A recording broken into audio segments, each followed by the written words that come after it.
शांताकारं भुजंगशयनं पद्मनाभं सुरेशं विश्वाधारं गगनसदृशं मेघवर्णं शुभांगं लक्ष्मीकान्तं कमलनयनं योगिभिध्यानगम्यं वंदे विष्णु भवभयहरं सर्वलोकैकनाथं।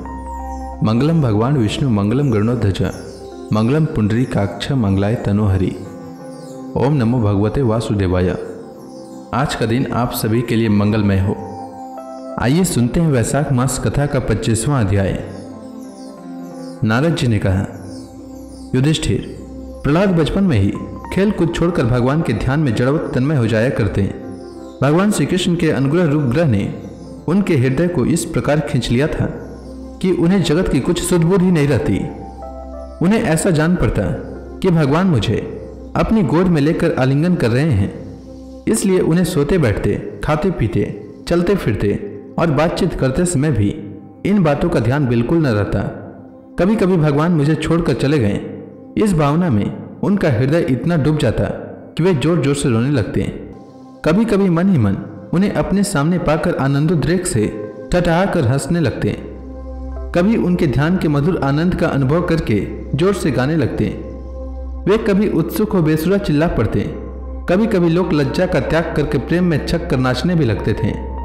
कभी कभी उनकी लीला के चिंतन में इतने तल्लीन हो जाते कि उन्हें अपनी याद ही न रहती, उन्हीं का अनुकरण करने लगते। कभी कभी भीतर ही भीतर भगवान का कोमल संस्पर्श अनुभव करके आनंद में मग्न हो जाते और चुपचाप शांत होकर बैठे रहते। उस समय उनका रोम रोम पुलकित हो उठता। अध खुले नेत्र अविचल प्रेम और आनंद के आंसुओं से भरे रहते। भगवान श्री कृष्ण के चरण कमलों की यह भक्ति अकिंचन भगवत प्रेमी महात्माओं के संग से ही प्राप्त होती है। इसके द्वारा वे स्वयं तो परमानंद में मग्न रहते ही थे। जिन बेचारों का मन कुसंग के कारण अत्यंत दिनहीन हो रहा था, उन्हें भी बार बार शांति प्रदान करते थे। युधिष्ठिर, प्रहलाद भगवान के परम प्रेमी भक्त, परम भाग्यवान और ऊंची कोटि के महात्मा थे। हिरण्यकशिपु ऐसे साधु पुत्र को भी अपराधी बतलाकर उनका अनिष्ट करने की चेष्टा करने लगा। युधिष्ठिर ने पूछा, नारद जी, आपका व्रत अखंड है। अब हम आपसे यह जानना चाहते हैं कि हिरण्यकशिपु ने पिता होकर भी ऐसे शुद्ध हृदय महात्मा पुत्र से द्रोह क्यों किया। पिता तो स्वभाव से ही अपने पुत्रों से प्रेम करते हैं।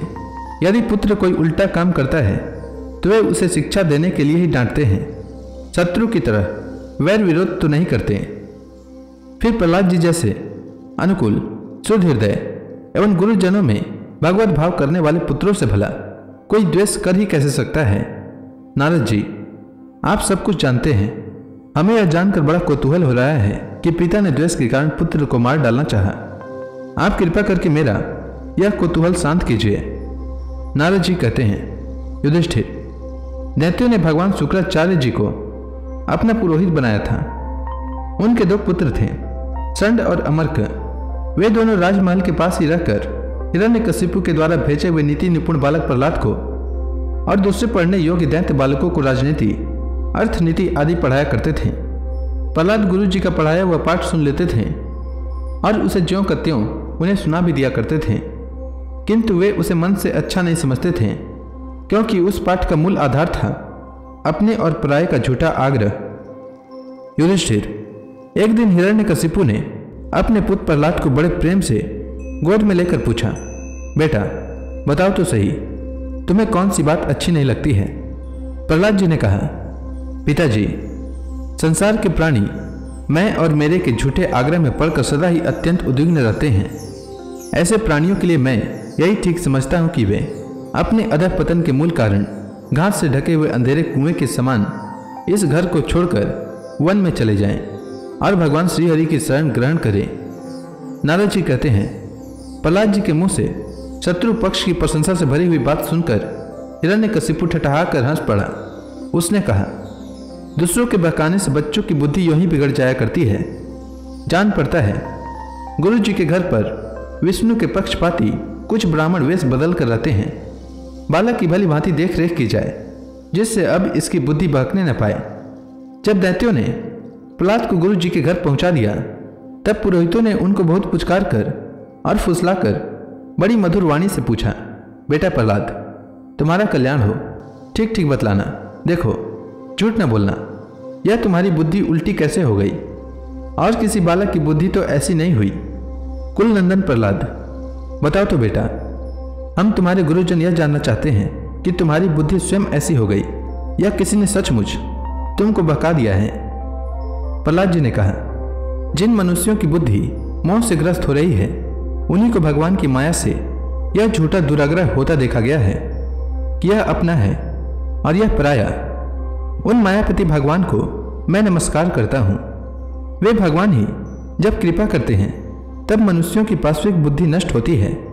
इस पशु बुद्धि के कारण ही तो यह मैं हूँ और यह मुझसे भिन्न है। इस प्रकार का झूठा भेदभाव पैदा होता है। वही परमात्मा यह आत्मा है। अज्ञानी लोग अपने और पराये का भेद करके उसी का वर्णन किया करते हैं। उनका न जानना भी ठीक ही है, क्योंकि उसके तत्व को जानना बहुत कठिन है और ब्रह्मा आदि बड़े बड़े वेदज्ञ भी उसके विषय में मोहित हो जाते हैं। वही परमात्मा आप लोगों के शब्दों में मेरी बुद्धि बिगाड़ रहा है। गुरुजी, जैसे चुंबक के पास लोहा स्वयं खिंचाता है, वैसे ही चक्रपाणी भगवान की स्वच्छंद इच्छा शक्ति से मेरा चित्त भी संसार से अलग होकर उनकी ओर बलबस खिंच जाता है। तो इसी के साथ यह अध्याय समाप्त हुआ। इसके आगे की कथा मैं कल के अध्याय में सुनाऊंगा। तब तक के लिए भगवान हरि का नाम लेते रहें। तो प्रेम से बोली भगवान विष्णु की जय, श्री कृष्ण भगवान की जय, समस्त देवी देवताओं की जय।